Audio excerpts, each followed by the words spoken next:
The amazing historical discovery that would bring historians and treasure hunters from all over the country to a small Massachusetts coastal town. A hidden Revolutionary War fortune that stayed secret for almost 250 years. All because of one woman's determination to make a better life for her son after financial hardships and the old pawn shop that held a secret vault containing what experts would call the most important Revolutionary War find of the century. Before we jump back in, tell us where you are watching from, and if this story touches you, make sure you hit subscribe because tomorrow I have saved something extra special for you. The fall rain tapped gently against the windshield as Olivia Parker drove her old car through the narrow streets of Harborview, Massachusetts. At 34, the single mother of an 11-year-old boy had gotten a certified letter 3 weeks earlier telling her that a great uncle she had only met twice had left her his pawn shop and all business holdings in this beautiful coastal town. Almost 2 hours from her small apartment in Boston. Is that it? Asked 11-year-old Ethan, pointing through the rain-covered window at an old storefront with a faded sign reading Parker's Pawn and Collectibles. That's what the lawyer said, 312 Harbor Street, Olivia confirmed, trying to hide her disappointment. She had hoped this unexpected inheritance might somehow help with their money problems after losing her job at a publishing house during recent layoffs. Between the growing credit card debt, student loans, and the constant struggle to provide for Ethan as a single parent, they had been barely keeping their heads above water. Instead, she faced a rundown shop with a cracked front and windows that hadn't been properly cleaned in what looked like decades. "It looks like something from a pirate movie," Ethan remarked, his imagination already turning the shabby building into something exciting. Since the layoffs, he had become more withdrawn, burying himself in history books and old maps, creating detailed treasure hunts around their apartment to distract from the reality of their situation. As they sat looking at the building, a woman in a yellow raincoat hurried toward their car, waving with enthusiasm. She appeared to be in her 60s, with gray-streaked hair pulled into a practical bun and a face lined with laugh wrinkles. "You must be George Parker's people," she called as Olivia rolled down her window. "I'm Eliza Fisher, been running the shop since your uncle's health got worse. Been wondering when you would arrive." Olivia stepped out into the light rain, extending her hand. "I'm Olivia Parker, and this is my son Ethan. I didn't really know Uncle George. I think I met him twice at family gatherings when I was young." Eliza nodded knowingly. George was a strange man, kept to himself mostly. Been in Harborview all his life, but still seemed like a visitor passing through. Called himself a guardian of the past, whatever that meant. She laughed, always writing in those ledgers of his. "Did he actually make money with this place?" Olivia asked, gesturing toward the shabby storefront. "Enough to get by." Called it a historical exchange rather than a pawn shop. Specialized in colonial and Revolutionary War artifacts. Had quite a reputation among certain collectors. Eliza pulled a set of old keys from her pocket. "Shall we go inside?" The inside of the shop took Olivia's breath away, not with grandeur, but with the sheer amount of history packed into the space. Unlike the chaotic jumble she expected from a pawn shop, the main room was neatly organized with glass display cases, containing antique watches, coins, silverware, and jewelry. The walls were lined with shelves holding leather-bound books, maps in protective sleeves, and small wooden boxes with handwritten labels. "Uncle George lived here?" she asked in surprise, noting a small apartment area visible through a doorway. At the back. "Moved in about 15 years ago after selling his house," Eliza confirmed. "Said he needed to be with his collection, day and night. Electricity works fine. The plumbing's not great but works. There's a small kitchen and bathroom in the back apartment." As Eliza showed them around, Ethan wandered toward a display case containing Revolutionary War-era items, a tarnished compass, what appeared to be a soldier's journal, and several coins. "Mom, check this out," he called, his face pressed against the glass. Inside was a small silver button engraved with an eagle design. That's from a Continental Army officer's uniform. Your boy knows his history, Eliza remarked, impressed. George would have appreciated that. He always said the younger generation had forgotten where we came from. That evening, they ordered pizza and continued exploring the journals. Olivia had called her former roommate in Boston to have her pack and ship some essential items, deciding they would stay in the apartment behind the shop for at least a few days while figuring out their next steps. The more she read, the more intrigued she became. George Parker had been meticulously researching what appeared to be a lost portion of the Continental Congress, treasury funds and valuables that had been hidden from British forces during the Revolutionary War and somehow never recovered or documented in official histories.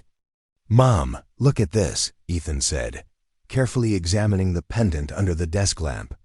"If you turn it certain ways, some of the marks line up differently. It's like some kind of decoder." Olivia watched as her son, always clever with puzzles, manipulated the disc, aligning different markings with what appeared to be a fixed pointer on the outer edge. "You might be right. Uncle George's notes mention something about the disc being a key, but not in the traditional sense." Later that night, after Ethan had fallen asleep on the small fold-out couch, Olivia continued reading through the journals. One entry from 5 years earlier caught her attention. September 3, 2018. Professor Kendrick confirmed the markings on the silver disc match. Fragments found in Washington's field secretary's personal effects at the Princeton Historical Society. This suggests the coding system was known to Washington's inner circle and used for sensitive communications. The Freeman collection appears to be more significant than previously believed. Not simply war funds, but something the Founding Fathers deemed essential for the future security of their envisioned nation. The men who hid these caches took their secrets to their graves with only encoded maps and keys passed down through designated guardian families. The Parker family's role has been to protect not just our portion of the map, but the key to its decoding. I've identified 3 other potential guardian families, but approaching them directly poses risks. There are powerful interests who would prefer this history remain buried. Olivia closed the journal, her mind racing. What had she inherited? Was this just the elaborate fantasy of an eccentric old man? Or had her uncle actually been tracking a genuine historical mystery? And who were these powerful interests he mentioned? The next morning, Eliza returned as promised, bringing coffee and fresh pastries from the bakery down the street. When Olivia cautiously asked about George's research into Revolutionary War artifacts, Eliza's typically cheerful expression grew serious. "So you found his journals," she said, glancing toward the back office. "I wondered if he'd leave them for you." George was passionate about early American history, particularly the financial measures taken to fund the Revolution. Most people thought he was just an enthusiastic amateur historian, but there were occasionally visitors who seemed very interested in his research. "What kind of visitors?" Olivia asked, keeping her voice low as Ethan explored the shop's inventory. Men in expensive suits who didn't introduce themselves properly. About 3 years ago, 2 of them offered to buy the shop and all its contents for well above market value. George refused. Eliza hesitated. After that, there was a break-in. Nothing obvious was taken, but George installed better locks and became even more private about his work. This information sent a chill through Olivia. She hadn't mentioned the safe or its contents, and now wondered if she should keep them secret even from Eliza, who seemed genuinely fond of her uncle.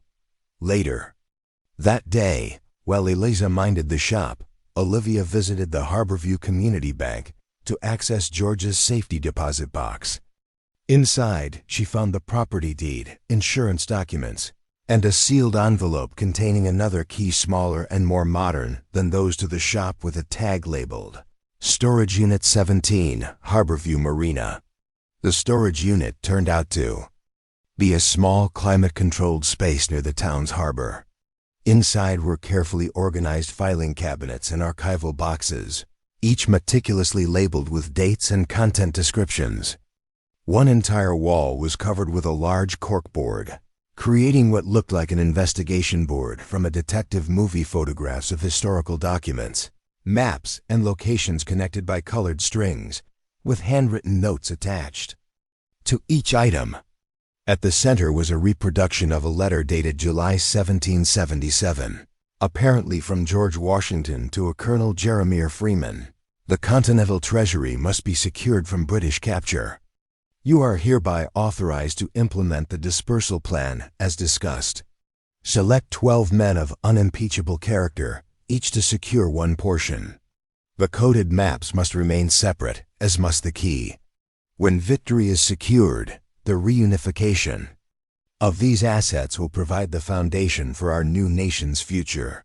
Surrounding this central document were photographs of historical sites across Massachusetts, Rhode Island, and Connecticut, many marked with the same strange symbols that appeared on the silver disc. Pushpins in different colors connected locations, creating what appeared to be multiple possible routes or connections. As Olivia studied the board, she noticed a modern satellite map with several locations circled in red. One circle marked the location of Parker's pawn shop itself. Another highlighted an area about 20 miles north in what appeared to be conservation land near the coast. Her phone buzzed with a text from Eliza, man asking questions about George's research. Says he's from Historical Preservation Society. Never heard of him before. Thought you should know.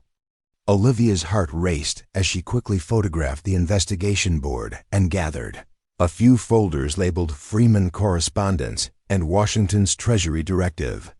Whatever her uncle had been researching, others were clearly interested in it, and now they knew she had inherited the shop. Returning to find Ethan helping Eliza price some new inventory, Olivia was introduced to Professor Alan Kendrick from Harborview College's History Department, a tall, bearded man in his 50s, with kind eyes behind wire-rimmed glasses.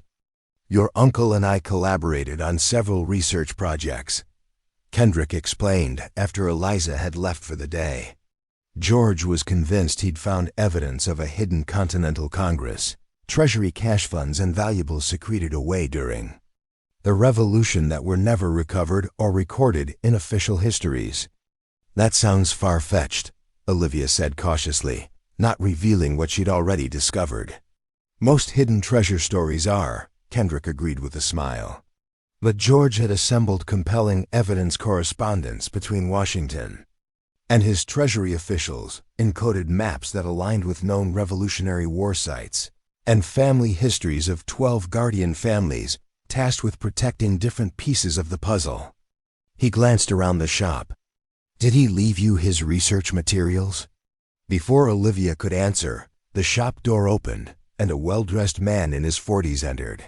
He had the polished appearance of someone accustomed to authority, his smile not quite reaching his eyes as he surveyed the space. Ms. Parker? I'm Dr. James Whitfield from the National Historical Preservation Foundation. He introduced himself, presenting a business card. I've been corresponding with your uncle regarding some historically significant items he claimed to possess. I was hoping we might discuss the possibility of acquiring them for proper preservation in our secure facilities. Something in his manner, perhaps too smooth, too practiced, triggered Olivia's caution. She noticed Professor Kendrick stiffen slightly at the introduction. I'm still inventorying my uncle's collection, she replied noncommittally. I'm not making any decisions about sales until I understand what I'm dealing with. Of course, Whitfield smiled. But I should mention that items of national historical significance sometimes fall under special regulatory frameworks. My organization works closely with federal agencies to ensure proper handling of such artifacts. Here's my card. I'll be in town for several days and would be happy to assist with appraisals. After Whitfield departed, Kendrick's professional demeanor gave way to visible concern. I should warn you, There's no legitimate organization called the National Historical Preservation Foundation. At least not one recognized by any reputable historical association. Then who was that? Olivia asked, glancing toward Ethan, who was now examining old coins behind a display case, out of earshot. I'm not entirely sure, Kendrick admitted. But George mentioned being approached by people claiming government affiliations who seemed extraordinarily interested in his research. He became increasingly cautious in the last few years of his life. The professor hesitated. If George left you anything unusual, documents, artifacts, research notes, I'd be very careful about who you share that information with. That night, after securing the shop and checking that Ethan was asleep, Olivia spread the materials from the storage unit across the small desk in the back apartment. The Freeman correspondence folder contained photocopies of letters between Colonel Jeremiah Freeman and several Continental Army officers, discussing the dispersal of assets and security protocols for what they referred to as the Foundation Treasury. Dear Olivia, she read aloud, if you're reading this, I've passed on and left you with what may seem like a burden, but is actually a legacy of immense importance. Your grandmother Martha often spoke of your curiosity and intelligence, qualities that run strong in the Parker bloodline. What appears to be a modest pawn shop is actually the culmination of 8 generations of our family's stewardship. The true value lies not in the merchandise, but in what it protects. The back office contains a floor safe combination 187622. Inside you'll find my personal journals and the beginning of a path I've spent my life following. The Parker legacy now falls to you. Choose wisely who to trust. Not all history is recorded in textbooks, and some treasures are meant to remain hidden until the right moment. Your Uncle George. A secret safe? That's so cool, Ethan exclaimed, immediately heading toward the back office. It's like a real treasure hunt. The office was small but organized, with filing cabinets lining one wall and a desk positioned beneath a window overlooking a narrow alley. A faded oriental rug covered most of the wooden floor. Together, they rolled back the rug to reveal an old-fashioned floor safe with a manual dial. Olivia knelt and carefully entered the combination, 187622. The safe opened with a satisfying click, revealing a stack of leather-bound journals, a small wooden box, and an envelope yellowed with age. What's in the box? Ethan asked, his voice hushed with excitement. Olivia carefully lifted the wooden box, which was about the size of a hardcover book, intricately carved with a pattern of stars and what appeared to be a compass rose. Inside, nestled in faded velvet, lay an unusual pendant, a silver disc about 2 inches in diameter, engraved with concentric circles and strange markings that resembled neither letters nor numbers, but something in between. It looks ancient, she whispered, carefully lifting it by the tarnished chain. There's something else. Ethan pointed to a small compartment in the box's lid. Inside was a folded piece of parchment, brittle with age. As Olivia carefully unfolded it, they saw it was a small hand-drawn map, the ink faded to a sepia tone. It showed what appeared to be a coastline with several locations marked with cryptic symbols that matched some of those on the pendant. Mom, this looks like the North Shore, Ethan said, his passion for geography evident. See? This could be Cape Ann, and this inlet might be Harborview Harbor before modern development. Olivia picked up the most recent journal from the safe, opening to the first page. Listen to this. April 15th, 2023. I verified the authenticity of the Freeman letter, confirming the silver disc is indeed the key described in Washington's correspondence. The markings align with the survey markers on Prescott's original maps, but the location of the primary cache remains elusive. My research suggests the Continental Congress dispersed the treasury among 12 trusted patriots when British capture of Philadelphia seemed imminent. The Parker family's role as guardians began with Lieutenant William Parker of the Massachusetts militia. My great-great-grandfather who received one portion of the map. Time grows short. The Guardian's responsibility must continue. Guardian? Ethan asked, leaning against his mother to get a better look at the journal. Like a treasure guardian? I have no idea, Olivia replied, flipping through more entries. But he mentioned something called the Freeman Collection repeatedly, and a continental cache that's connected to the founding of the country. That evening, they ordered pizza and continued exploring the journals. Olivia had called her former roommate in Boston to have her pack and ship some essential items, deciding they would stay in the apartment behind the shop for at least a few days while figuring out their next steps. The more she read, the more intrigued she became. George Parker had been meticulously researching what appeared to be a lost portion of the Continental Congress, treasury funds and valuables that had been hidden from British forces during the Revolutionary War and somehow never recovered or documented in official histories. "Mom, look at this," Ethan said, carefully examining the pendant under the desk lamp. "If you turn it certain ways, some of the marks line up differently. It's like some kind of decoder." Olivia watched as her son, always clever with puzzles, manipulated the disc, aligning different markings with what appeared to be a fixed pointer on the outer edge. "You might be right." Uncle George's notes mentioned something about the disc being a key, but not in the traditional sense. Later that night, after Ethan had fallen asleep on the small fold-out couch, Olivia continued reading through the journals. One entry from 5 years earlier caught her attention. September 3, 2018. Professor Kendrick confirmed the markings on the silver disc match. Fragments found in Washington's field secretary's personal effects at the Princeton Historical Society. This suggests a coding system was known to Washington's inner circle and used for sensitive communications. The Freeman Collection appears to be more significant than previously believed. Not simply war funds, but something the Founding Fathers deemed essential for the future security of their envisioned nation. The men who hid these caches took their secrets to their graves, with only encoded maps and keys passed down through designated guardian families. The Parker family's role has been to protect not just our portion of the map, but the key to its decoding. I've identified 3 other potential guardian families, but approaching them directly poses risks. There are powerful interests who would prefer this history remain buried. Olivia closed the journal, her mind racing. What had she inherited? Was this just the elaborate fantasy of an eccentric old man? Or had her uncle actually been tracking a genuine historical mystery? And who were these powerful interests he mentioned?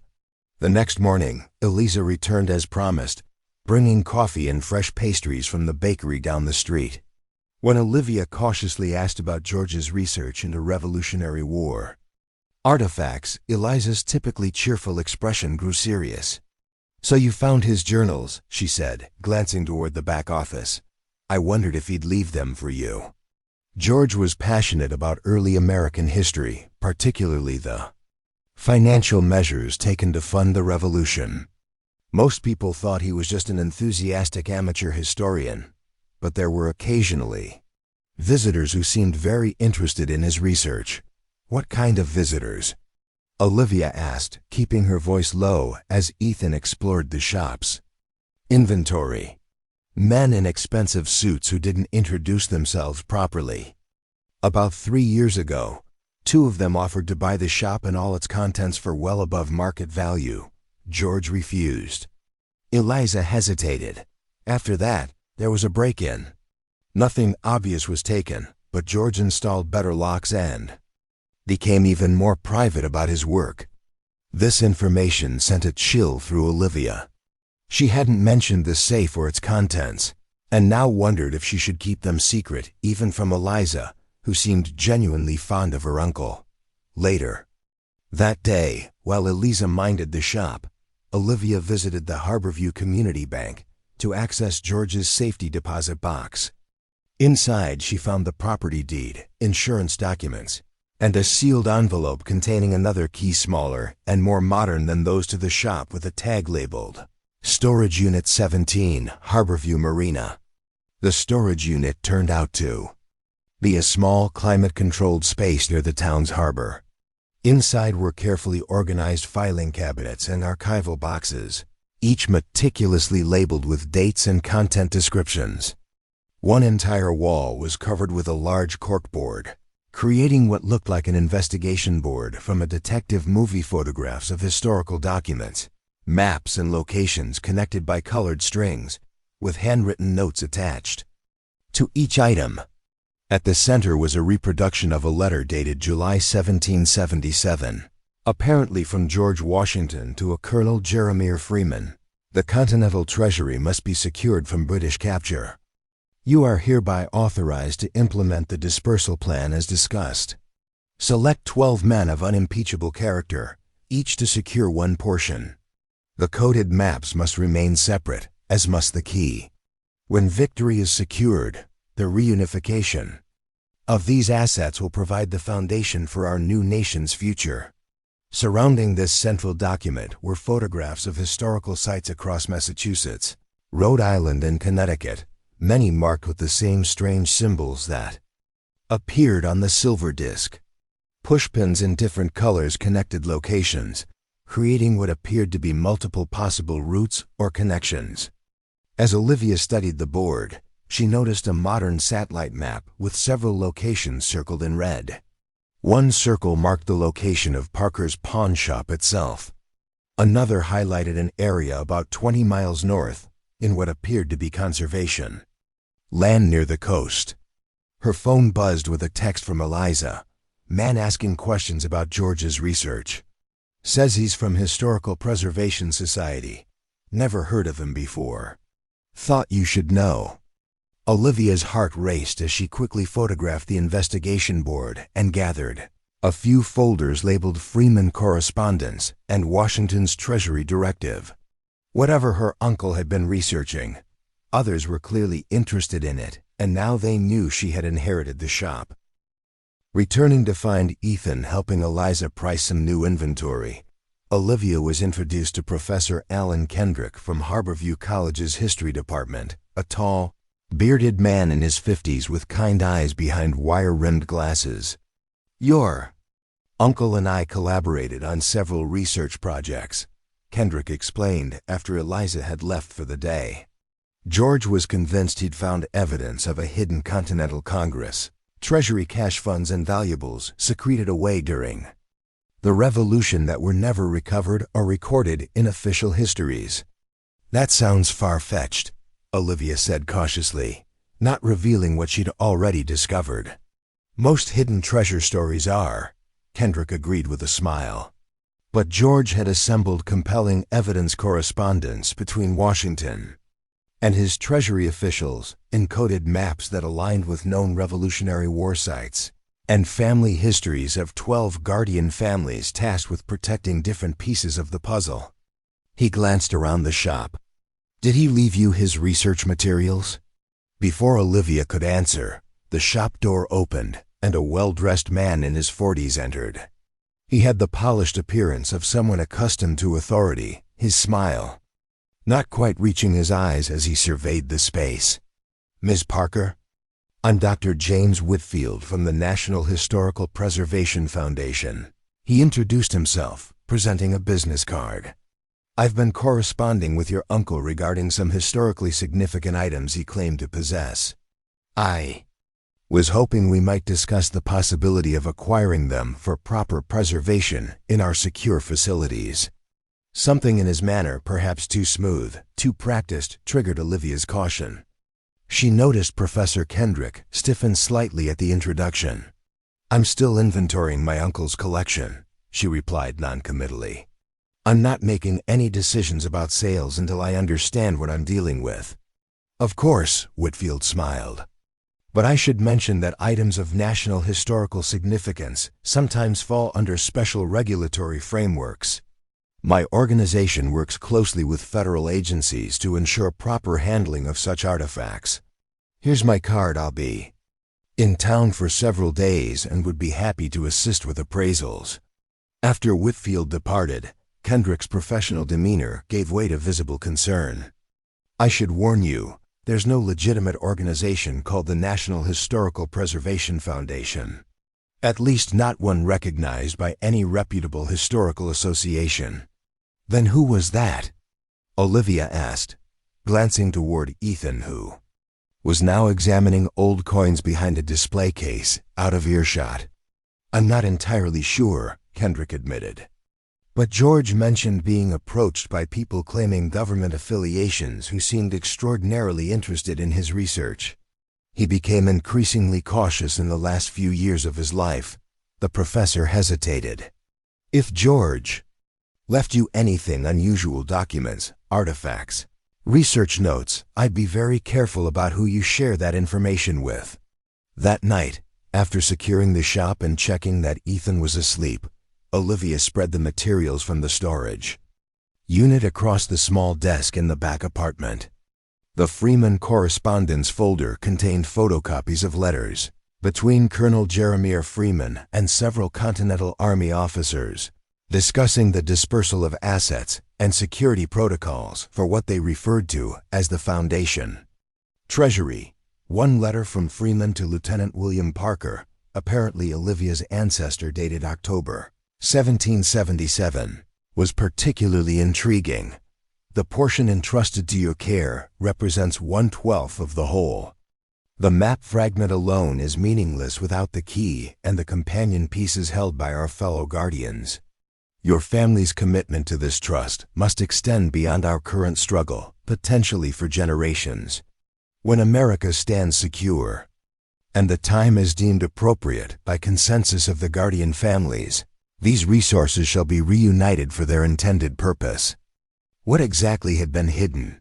And why had it never been recovered after the Revolutionary War ended? The journal suggested George Parker believed the dispersed Foundation treasury included not just coins and currency, but significant natural resources, land deeds, and documents that the Founding Fathers had secured for America's future development. The next morning, Olivia woke to the sound of Ethan's excited voice. He was sitting cross-legged on the floor, the silver disc and several printed maps spread around him. "Mom, I figured something out," he exclaimed. "The disc isn't just a decoder, it's a coordinate calculator. See these markings? They're longitude and latitude indicators, but based on 18th century surveying methods. When you align certain symbols, they point to specific locations." Olivia knelt beside her son, amazed at his insight.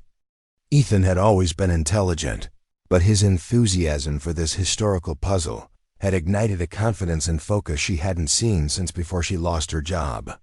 "And look," he continued, pointing to a modern map of the area he'd printed from the shop's ancient computer. "If you adjust for the difference between 18th century and modern geographical measurements, this symbol points directly to a spot in the Essex Heritage Preservation Area, about 20 miles from here. It's the same location Uncle George circled on his investigation board." Olivia studied the maps, impressed by her son's deduction. "You really think there's something there? Something hidden for almost 250 years. Only one way to find out," Ethan grinned, his eyes sparkling with excitement. What Olivia couldn't know, as she helped her son gather hiking supplies for their impromptu expedition, was that a black sedan was parked across the street, its occupant photographing the shop entrance while speaking quietly into a secure phone. Subject appears to be engaging with the Parker research. Surveillance will continue. Authorization requested for recovery team standby. In just 3 days, Olivia Parker had gone from unemployed single mother to the inheritor of what might be one of American history's most significant lost secrets.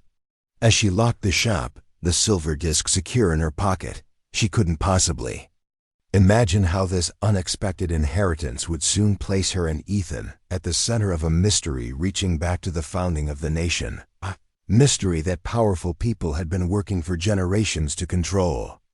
The autumn sun filtered through the colorful leaves as they loaded their backpacks into her car, the first real adventure they'd shared in years, bringing a newfound connection between mother and son.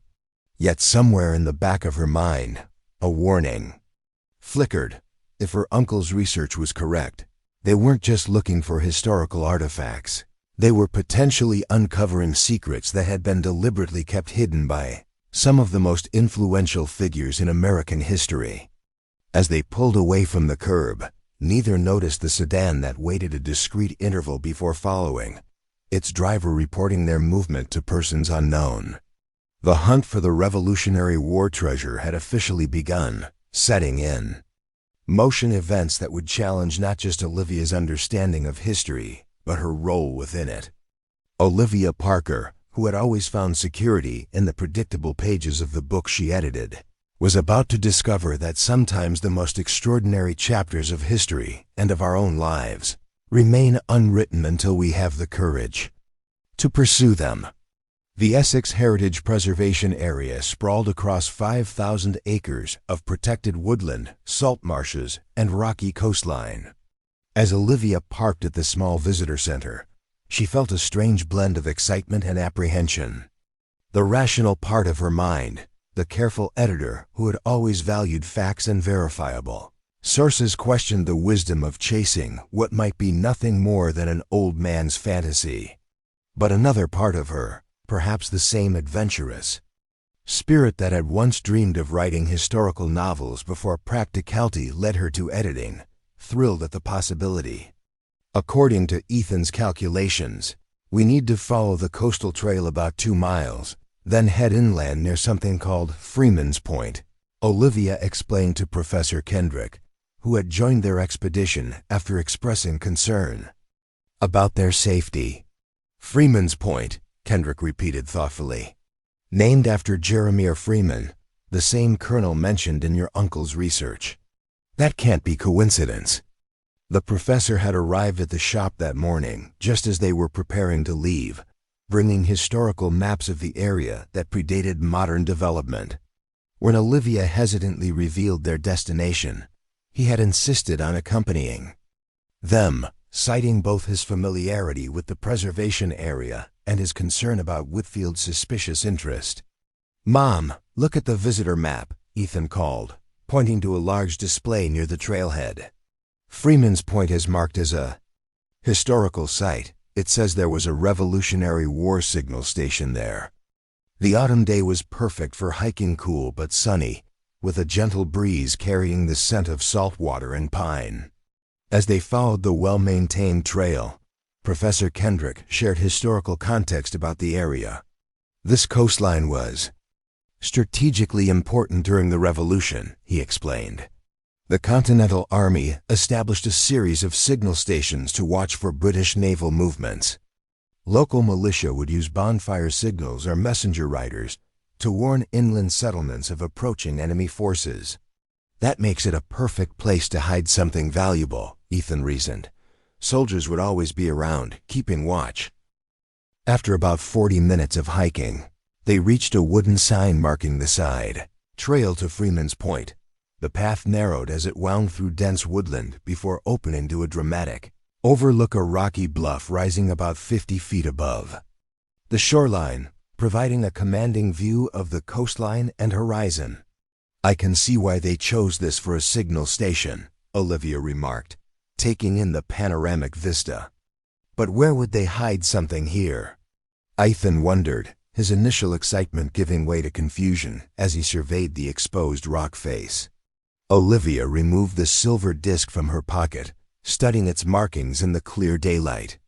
Turning it in her hands, she aligned one particular symbol, what looked like a stylized eagle with the north pointer. "Ethan, in your calculations, did you account for magnetic declination?" "Magnetic what?" Ethan asked. "The difference between true north and magnetic north," Professor Kendrick explained. "It changes over time.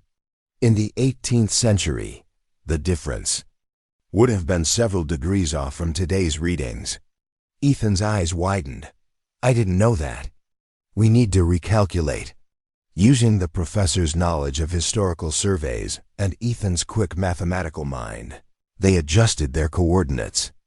The new calculation pointed not to the exposed lookout, but to a spot about 50 yards inland, where a jumble of massive granite boulders created a natural formation resembling a small cave. "That's it!" Ethan exclaimed, rushing toward the formation. A natural hiding place that wouldn't change over time. The cave was actually a narrow crevice between two enormous boulders, partially obscured by smaller rocks that appeared to have been deliberately positioned. It would be easy to miss if you weren't specifically looking for it. As they approached the formation, Olivia felt a sudden unease. "Wait," she cautioned, pulling Ethan back gently. "Let's take a moment to think this through. If there really is something hidden here from revolutionary times, there might be, I don't know, structural instability or other hazards." Professor Kendrick nodded approvingly. "Very wise. Let me take a look first." He moved carefully around the rock formation, examining it from different angles. The crevice appears stable, but it's quite narrow. Ethan might be the only one small enough to fit through comfortably. "No way," Olivia said immediately. "I'm not sending my son into an unknown space alone." "Mom, I'll be fine," Ethan protested. "I can take your phone for light and you'll be right here."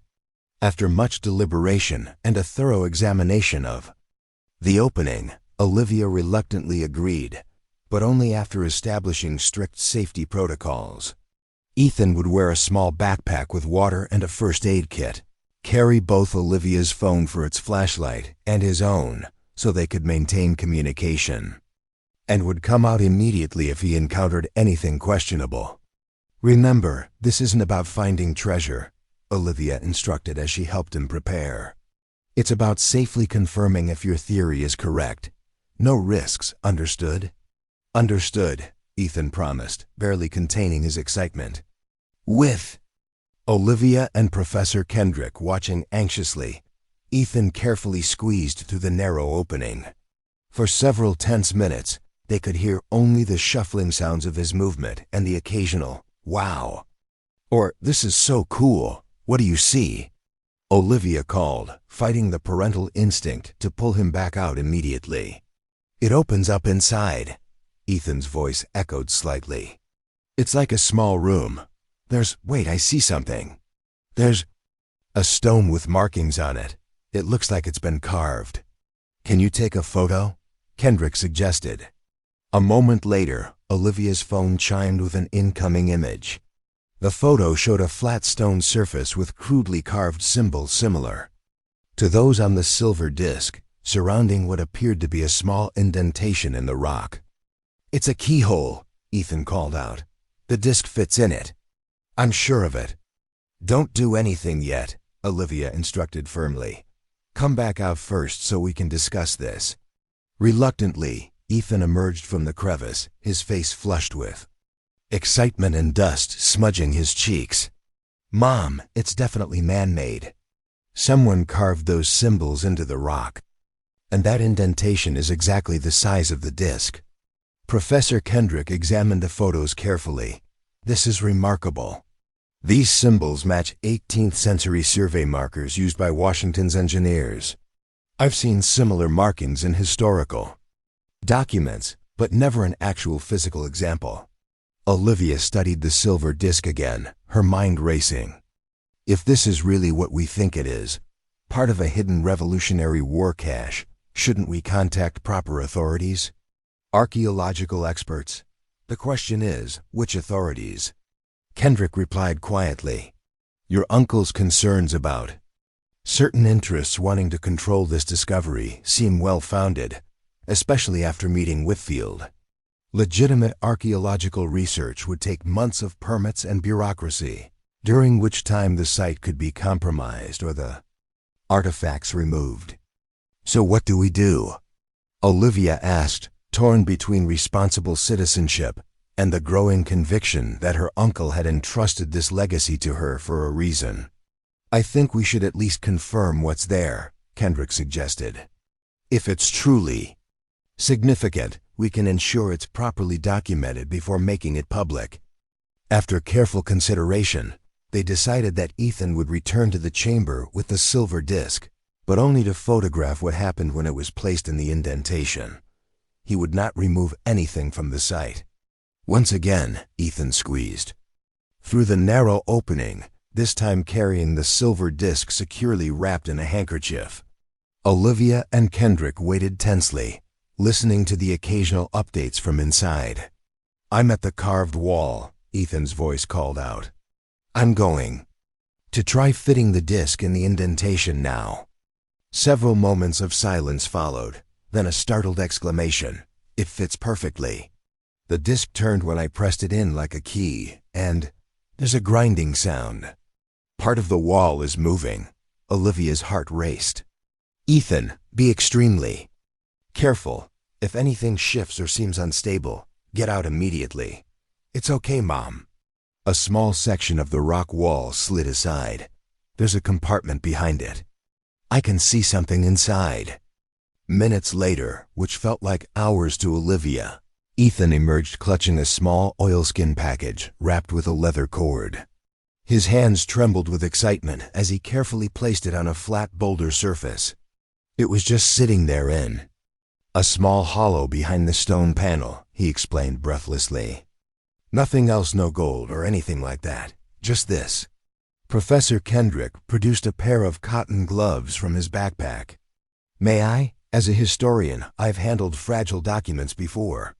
With extreme care, he unwrapped the oilskin package to reveal a small leather portfolio, remarkably well preserved thanks to its waterproof wrapping and the dry conditions inside the rock chamber. Inside were several folded parchments, their ink faded but still legible. "Incredible," Kendrick breathed, examining the first document without touching it directly. "This appears to be a letter signed by Benjamin Franklin, dated 1777, addressed to Colonel Freeman. And this," he gently shifted to see the second document, "is a map fragment with survey markings and what looks like instructions. What does it say?" Olivia asked, peering over his shoulder. "The letter mentions securing assets of significant value beyond mere currency and instructs Freeman to entrust this portion to Lieutenant Parker, whose family has demonstrated unwavering loyalty to our cause." It refers to 12 separate caches, each containing a fraction of the whole, meaningless alone but together forming the foundation upon which our new nation's prosperity shall be built. Ethan's eyes widened. "Just like in Uncle George's journals, the 12 guardian families." "There's more," Kendrick continued, carefully examining the third document. "This appears to be a detailed inventory of something called the Providence Collection, including land deeds, mining rights, and what it describes as natural resource concessions, spanning territories that weren't even part of the United States at that time."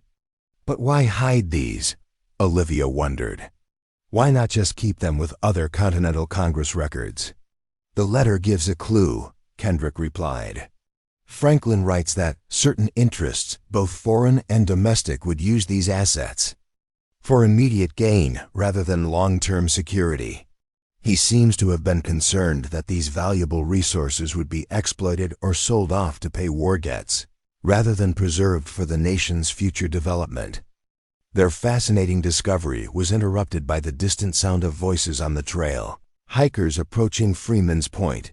Without discussion, they carefully rewrapped the documents and moved away from the rock formation, tacitly agreeing to keep their find secret for now. As they hiked back toward the visitor center, Olivia's mind whirled with implications. If these documents were authentic, and Professor Kendrick seemed convinced they were, they had discovered not just a historical curiosity, but potentially something of profound national significance. "We should digitally photograph everything as soon as possible," Kendrick suggested quietly as they walked. "Create secure backup copies before deciding our next steps."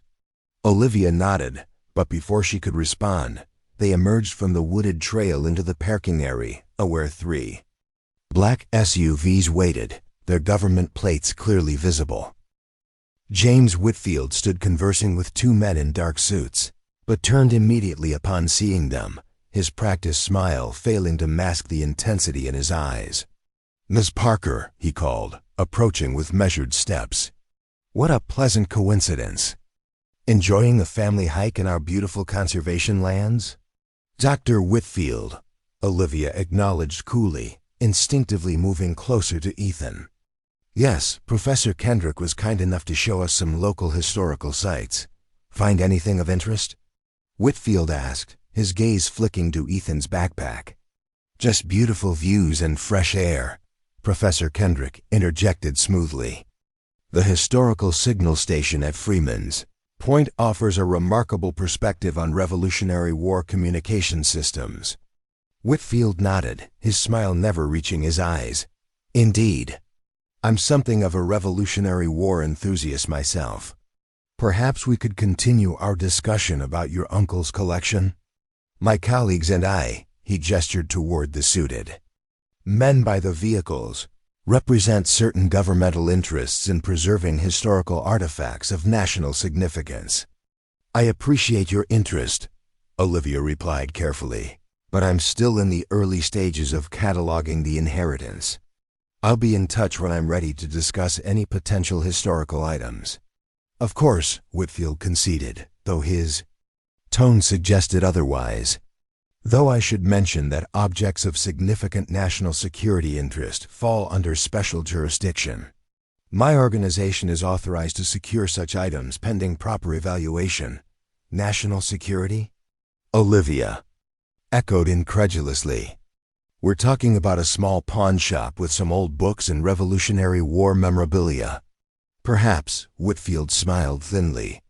But your uncle's correspondence with certain historical societies suggested he possessed documents potentially relevant to territorial claims and resource rights that could impact modern international agreements.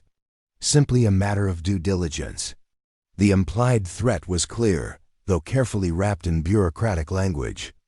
As they parted ways, Olivia felt Whitfield's gaze following them to their car. Don't go directly back to the shop, Kendrick advised quietly as they buckled in. They'll be watching it now. We need somewhere secure to examine what we've found. Olivia nodded, her mind racing. I have a friend from college who lives in Salem. Amy Martinez, she's a conservator at the Peabody Essex Museum. If anyone would know how to properly handle and authenticate these documents, it would be her.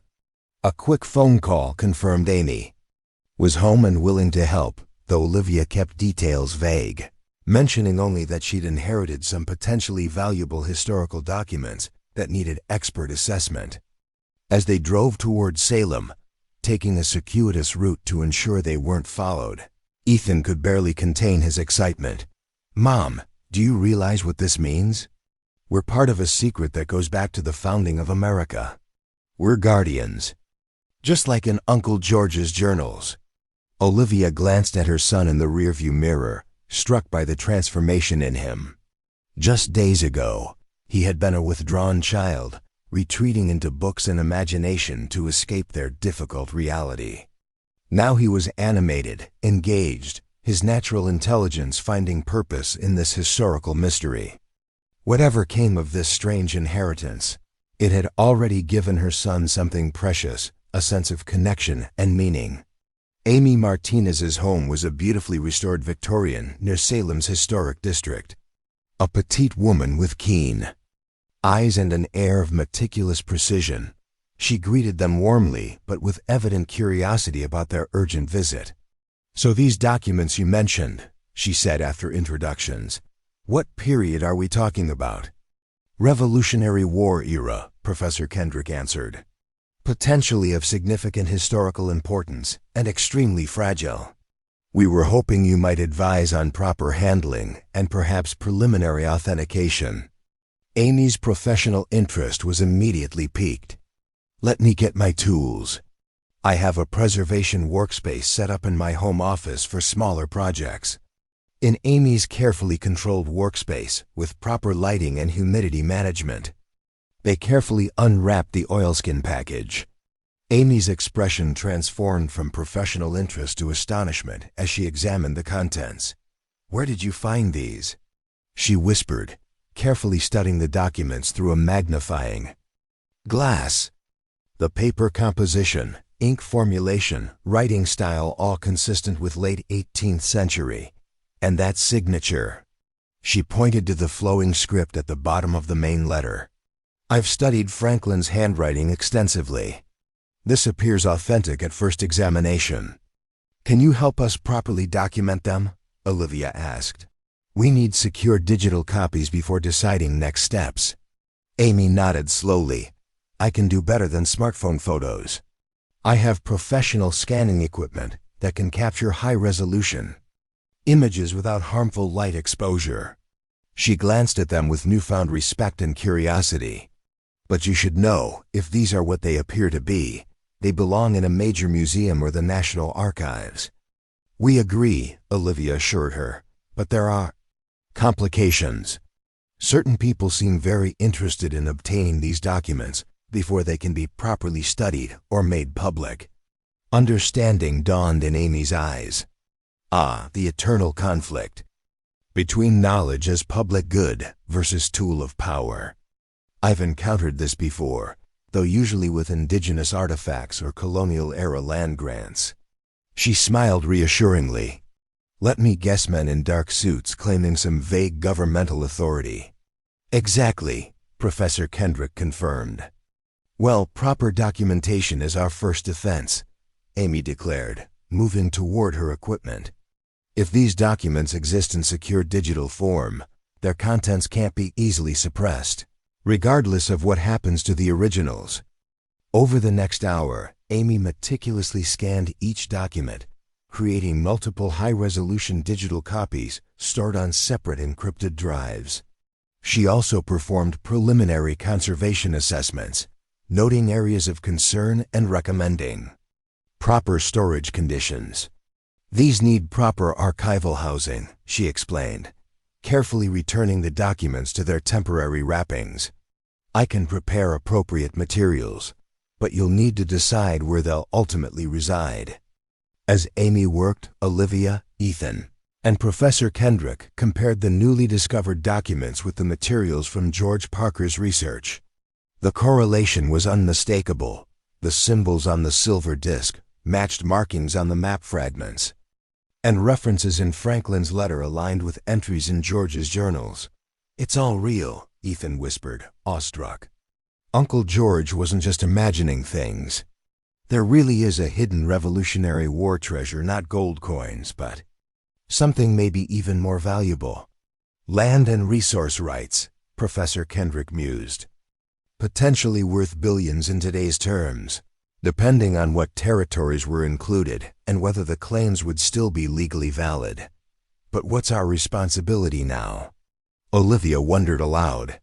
If this truly is what it appears to be, documents that could affect modern resource rights and possibly international agreements, we can't just turn them over to the first person claiming authority. Nor can you keep them hidden, Amy pointed out gently. If authentic, these belong to the American people, part of our national heritage. We need legal advice, Kendrick suggested. And perhaps media protection. Public knowledge is the best defense against quiet appropriation. Olivia's phone buzzed with an incoming text from Eliza. Men in suits searching the shop, claiming federal authorization. Didn't let them into back apartment. Call immediately. A cold wave of apprehension washed over her. Events were moving faster than she had anticipated. The mystery that had seemed like an exciting adventure that morning had suddenly become frighteningly real, with tangible consequences. They're searching the pawn shop, she informed the others, showing them the message. We can't go back there. At least not tonight. You can stay here, Amy offered without hesitation. I have plenty of room, and frankly, I'm now as invested in this mystery as you are. As Olivia texted Eliza to reassure her they were safe, Professor Kendrick paced thoughtfully. We need to be strategic about next steps. These documents suggest the existence of 11 other caches, each held by a different guardian family. Your uncle's research identified some potential descendants of these families. If we could locate even a few of them, we might piece together more of the puzzle and have stronger standing against whoever Whitfield represents, Olivia added, understanding the implication. As evening settled over Salem, the four unlikely allies gathered around Amy's dining table, spreading out maps, journal entries, and digital scans of the newly discovered documents. The silver disc, the key that had unlocked the first cache, sat at the center of the table, its mysterious markings catching the light. Ethan, despite the tense situation, couldn't contain a smile of pure excitement. You know what this reminds me of, Mom? Those treasure hunt games I used to create for us in the apartment.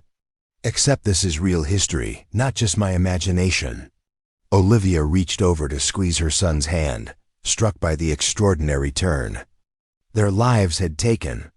1 week ago, she had been an unemployed editor facing mounting bills and an uncertain future. Now she sat at the center of what might be one of the most significant historical discoveries of the century. Whatever happens next, she said, looking around at their small group, we have a responsibility to handle this right, not just to honor Uncle George's trust, but because this legacy belongs to history, not to any individual or organization trying to control it.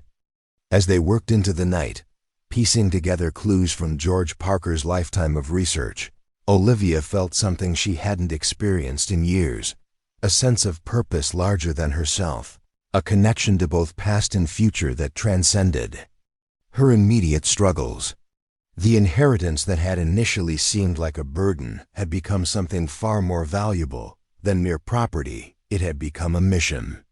What Olivia couldn't know, as she helped map out their strategy for the coming days, was that in a secure government facility hundreds of miles away, the surveillance photos from Harborview and the preservation area were being analyzed by individuals with resources far beyond what James Whitfield had revealed, individuals whose interest in the Providence collection spanned generations and reached to the highest levels of power.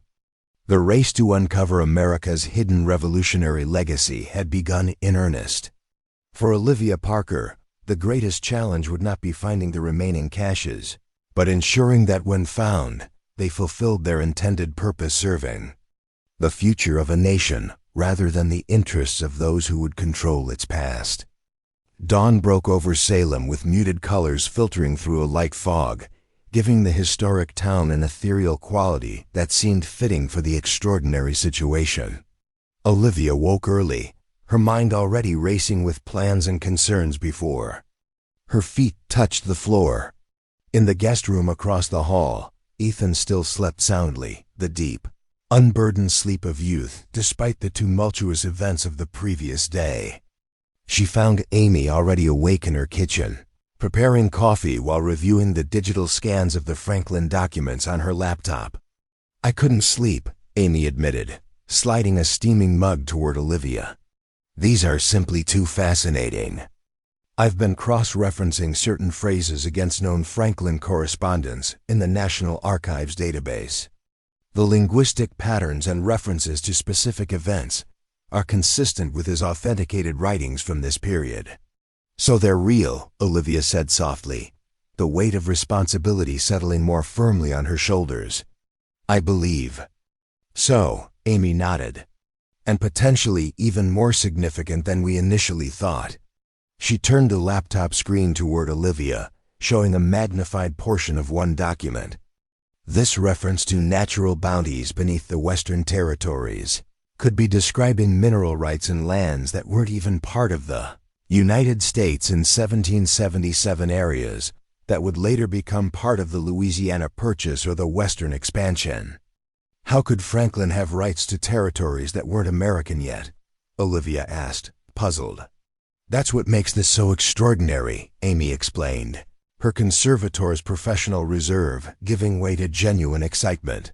These documents suggest the Founding Fathers were securing future resources long before the territories were officially acquired, perhaps even making secret arrangements with France and Spain that never appeared in official treaties. Professor Kendrick joined them, looking remarkably alert despite their late night of research. If authentic, these documents could rewrite portions of early American history, and potentially impact modern resource rights in significant ways. Which explains why Whitfield and his associates are so interested, Olivia concluded grimly. Her phone chimed with a text from Eliza. Shop clear now. They left after searching for hours. Didn't find whatever they wanted. Safe to meet at my house if needed. 42 Maple Street. After a quick breakfast, they gathered around Amy's dining table to formulate a plan. Professor Kendrick had been reviewing George Parker's notes on the other potential guardian families. According to your uncle's research, he explained, pointing to entries in one journal, he identified potential descendants of at least 4 other guardian families, the Sandersons in Rhode Island, the Thorntons in Connecticut, the Caldwells in New Hampshire, and the Montgomerys right here in Massachusetts. Did he ever contact them? Olivia asked. He approached the Sandersons 5 years ago, Kendrick confirmed. And Eleanor Sanderson. In Providence. According to his notes, she confirmed her family had preserved certain historical artifacts related to the Revolution, but was reluctant to discuss details. He planned to visit her again but fell ill shortly after. So our next step is to find Eleanor Sanderson, Olivia decided, her publisher's instinct for organizing complex projects taking over. But first, we need to retrieve whatever we can from the pawn shop and storage unit without alerting Whitfield. They divided responsibilities. Amy would create proper archival housing for the Franklin, documents and research authentication resources. Professor Kendrick would attempt to contact Eleanor Sanderson discreetly. Olivia and Ethan, accompanied by Eliza for added safety, would retrieve essential items from the pawn shop and storage unit. Before departing for Harborview, Olivia pulled Ethan aside. This situation is becoming more serious than I anticipated. She told him gently, I need to know you understand that our safety comes first. If at any point I feel we're in danger, we walk away from all of this, the shop, the documents, everything. Agreed? Ethan nodded solemnly, though she could see the adventure still sparkled in his eyes. But Mom, don't you think we were meant to find this? Uncle George chose you as his heir for a reason. Olivia smiled, touched by her son's unwavering faith. Maybe so, but no historical discovery is worth putting you at risk. They met Eliza at her cozy Cape Cod-style home a few blocks from the pawn shop. The older woman embraced them both warmly before offering a stern assessment of the previous day's events. 4 men, very official-looking but not local police. She reported, they had some kind of warrant, but I made sure to read it carefully. It only authorized search of the commercial premises, not the private residence portion. I insisted they respect that boundary. Thank you, Eliza, Olivia said gratefully.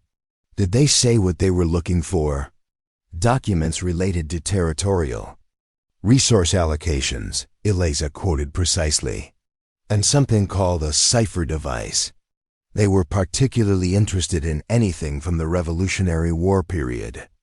The silver disc felt suddenly heavier in Olivia's pocket. Did they take anything? Not that I could tell, Eliza shook her head. Though they photographed some of George's reference books and maps. They were frustrated not to find whatever they were seeking. With Eliza keeping watch, they made a quick visit to the pawn shop, retrieving essential documents from the apartment and checking that the floor safe remained undisturbed.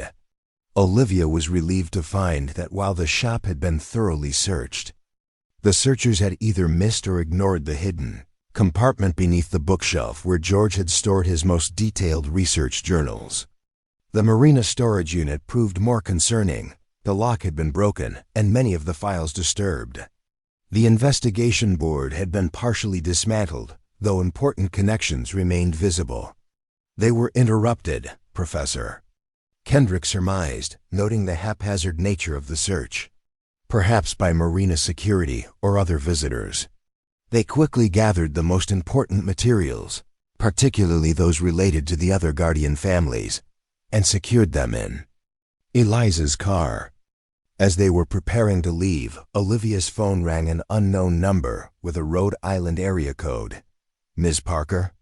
A woman's voice asked when Olivia answered cautiously. "This is Eleanor Sanderson. Professor Kendrick contacted me about your Uncle George's research. I think we need to talk immediately." Within 2 hours, they were seated in Eleanor Sanderson's elegant Victorian home in Providence's historic district. A striking woman in her 70s with silver hair and penetrating blue eyes, Eleanor had the poised demeanor of old New England, money-restrained, but formidable. "I was sorry to hear of George's passing," she said after introductions were complete. "He was one of the few people who understood the significance of what our families have protected." "Then it's true?" Olivia asked. "Your family is one of the guardian families?" Eleanor nodded, rising to unlock an antique secretary desk in the corner of her formal living room. From a hidden drawer, she removed a small wooden box remarkably similar to the one that had contained the silver disc, though with different decorative carvings. Captain James Sanderson was one of the 12 men chosen by Colonel Freeman to safeguard portions of what they called the Providence collection, she explained, opening the box to reveal a brass object that resembled a sextant, but with unusual modifications. Like your Parker ancestor, he passed the responsibility down through generations, though the full meaning was gradually lost. By my grandfather's time, it was simply a family heirloom with historical importance. Professor Kendrick examined the brass instrument with reverent care. "This appears to be a modified surveyor's transit used for precise geographical measurements. In the 18th century, the modifications suggest it was customized for very specific calculations." "It aligns with the silver disc," Eleanor confirmed. "Or at least that's what your uncle believed when he visited me. The markings on your disc correspond to measurement points on this transit. Did you show him your cache location?" Olivia asked. A shadow crossed Eleanor's elegant features. "No, though I intended to eventually. But shortly after his visit, I received inquiries from men claiming to represent historical preservation societies, asking very specific questions about Revolutionary War artifacts in my family's possession." Her expression hardened. "My family has been in Rhode Island politics for 6 generations, Miss Parker. I recognize government intelligence agents when I encounter them." "James Whitfield?" Olivia asked. "Among others," Eleanor confirmed. "When they became particularly insistent, I used family connections to make inquiries. What I discovered concerned me deeply. These men represent a department that officially doesn't exist, the Historical Security Division, ostensibly part of the National Archives, but operating with unusual autonomy and direct cabinet-level oversight. What exactly are they protecting?" Professor Kendrick wondered aloud. "Control," Eleanor stated simply. "The documents and maps we've inherited potentially impact resource rights worth billions, possibly trillions, in today's economy. Mining rights, water rights, land ownership in strategic locations, all established before modern regulatory frameworks existed. The implications were staggering. If the Founding Fathers had indeed secured these rights through secret arrangements, the legal ramifications would be enormously complex. Who would control these resources today? The federal government? State governments? The descendants of the original guardian families?" "After your uncle's visit," Eleanor continued, "I contacted the Thornton family in Connecticut. They confirmed they also maintained certain Revolutionary War artifacts, including a partial map with markings similar to those on the disc you've described. The guardian families are still out there, Miss Parker, though most no longer understand the significance of their inheritance." "How many have you located?" Professor Kendrick asked. 5, including your family," Eleanor replied. "And I believe I know the general location of 3 of the caches, though I've never attempted to access them." "Why not?" Ethan asked, speaking up for the first time since their arrival. Eleanor smiled at the boy, her severe expression softening. "A fair question, young man. Partly out of respect for the original intent, that the caches should only be opened when all guardian families agreed the time was right. but mostly because I understood that opening one cache alone would likely bring unwanted attention without providing complete information. The collection was deliberately dispersed so that no single portion would be useful without the others. Like a puzzle with the pieces scattered, Ethan nodded, understanding immediately. Precisely, Eleanor confirmed. But now circumstances have forced our hand. If Whitfield's division is actively pursuing the caches, we must act quickly to ensure they don't control the narrative or the resources. By evening, their small group had expanded and relocated to the secure conference room of a Providence law firm where Eleanor's nephew was a senior partner. The room's advanced privacy features, signal blocking, sound insulation, and security monitoring provided a safe environment to develop their strategy. They had been joined by Thomas Thornton, a history professor from Yale, whose family had safeguarded their portion of the Providence collection for generations. He had brought a leather folio containing fragile parchment maps with markings that precisely complemented those on the Parker and Sanderson artifacts. When combined correctly, Thomas explained, aligning his maps with the digital scans of the documents from the Freeman's Point cache, these reveal not just locations but proper sequence. The Founding Fathers created a system requiring the caches to be opened in a specific order, each providing keys or instructions to the next. A security protocol, Professor Kendrick realized, ensuring that even if one cache was discovered, the others would remain protected unless the proper sequence was followed. Based on our combined research, Eleanor continued, we believe the next cache is located near Fort Adams in Newport. The Caldwell family cache, according to historical correspondence. We've made contact with Sarah Caldwell, though she was initially skeptical. She's agreed to meet us tomorrow. As the others discussed logistics for the Newport expedition, Olivia stepped away briefly, feeling suddenly overwhelmed by the rapid expansion of what had begun as a simple inheritance. She found a quiet corner of the law office, staring out at the Providence skyline as twilight descended. Ethan found her there, approaching with the intuitive understanding that had always existed between them. You okay, Mom? Olivia smiled, putting her arm around his shoulders. Just processing. A week ago, my biggest worry was making the rent payment. Now we're part of some historical conspiracy involving Founding Fathers and government agents. It's pretty awesome, Ethan grinned, then grew more serious. But I know it's a lot. Are you having second thoughts? Olivia considered the question carefully. Not second thoughts exactly, but I keep wondering, why us? Why now? Your great-uncle George spent decades researching this. Why didn't he complete the puzzle himself? Maybe he couldn't, Ethan suggested. The journal said the Guardian families had to come together willingly. Maybe he never convinced enough of them. Or maybe the timing wasn't right, Olivia mused. Eleanor mentioned that the original instructions specified the caches should only be opened when America stands secure and the time is deemed appropriate. And you think that time is now? Ethan asked. Olivia looked down at her son, struck by his perceptiveness. I don't know. But I do know that if people like Whitfield gain exclusive control of this knowledge, the decision won't be made for the right reasons.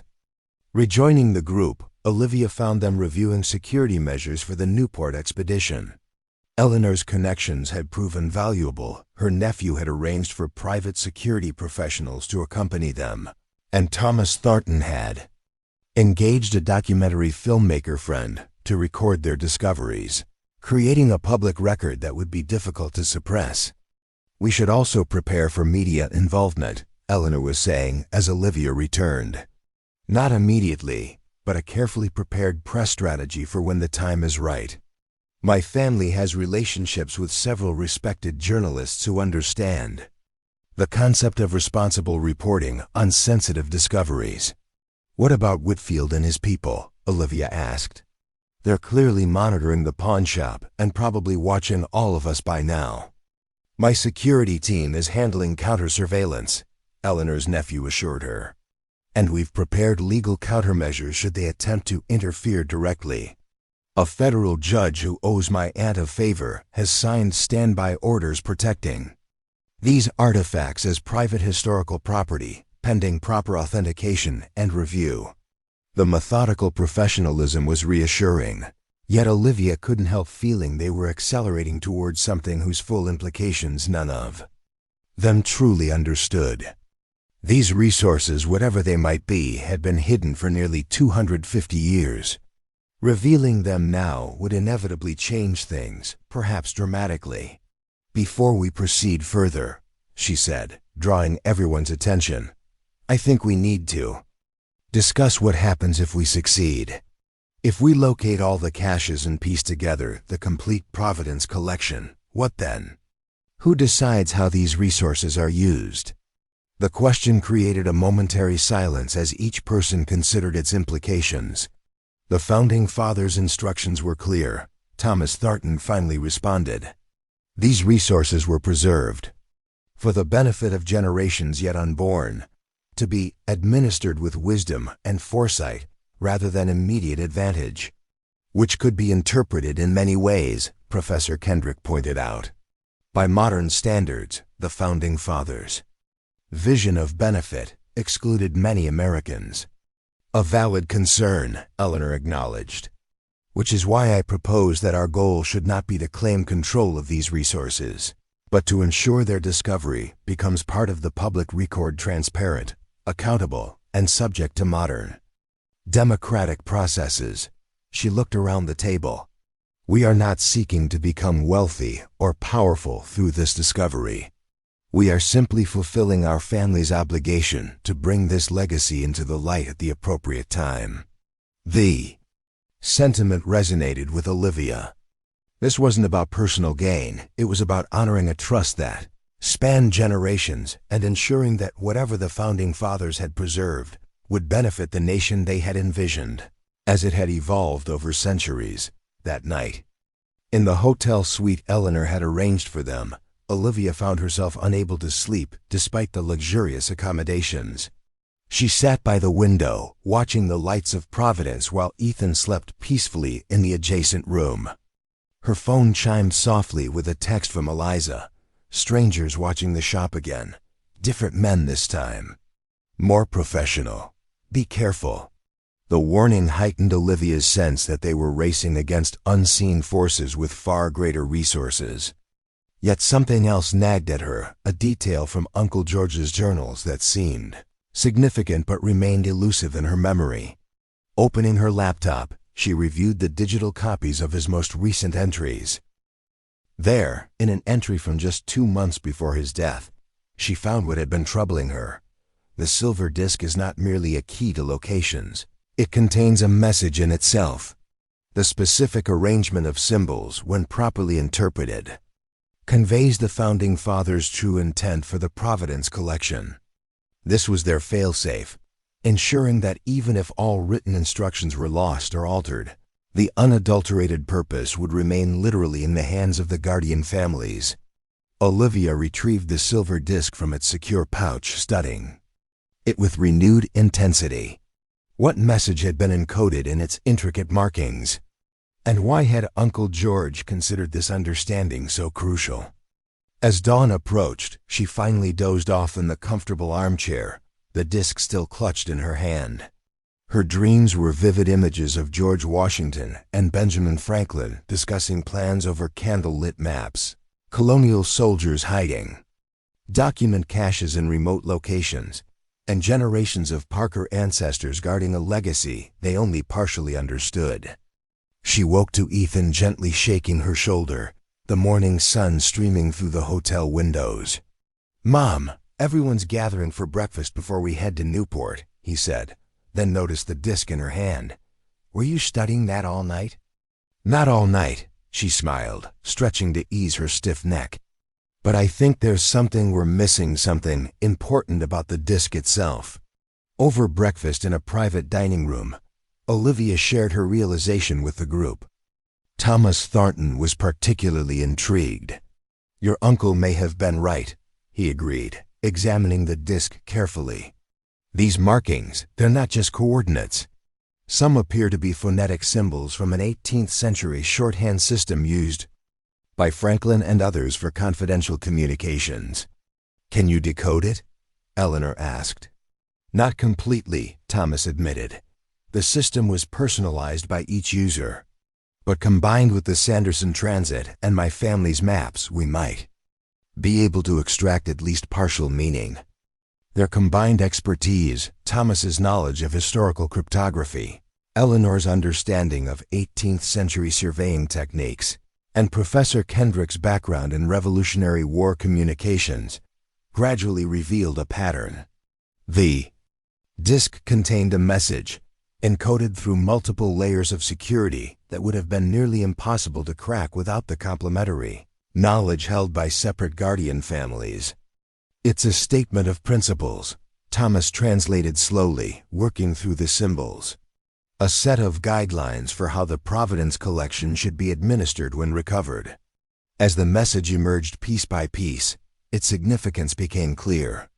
The Founding Fathers had indeed secured valuable resource rights, but with specific limitations and ethical frameworks for their use considerations that were remarkably forward-thinking for their era, including provisions for conservation, sustainable management, and equitable distribution of benefits.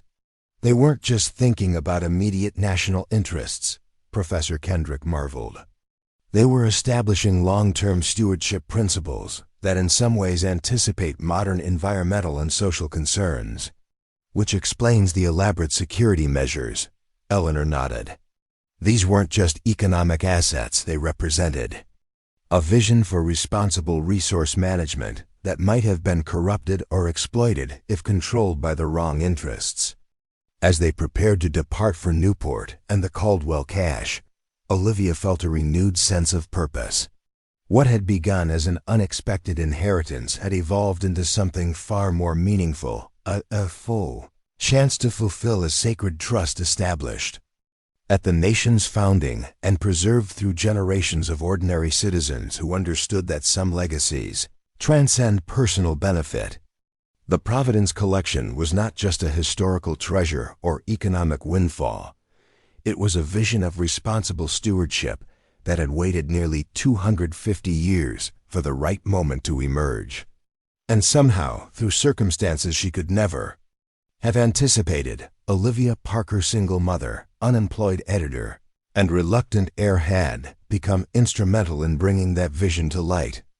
What she couldn't know, as their convoy departed for Newport under the protection of Eleanor's security team, was that they were being observed by individuals representing interests far beyond James Whitfield's Historical Security Division powerful. Entities who had maintained their own awareness of the Providence collection through generations, and who had very different ideas about how these resources should be controlled. The quiet race to recover America's revolutionary legacy was about to become considerably less quiet. For Olivia and Ethan, the greatest challenges and revelations still lay ahead. Up next, you've got two more standout stories right on your screen. If this one hit the mark, you won't want to pass these up. Just click and check them out. And don't forget to subscribe and turn on the notification bell so you don't miss any upload from us.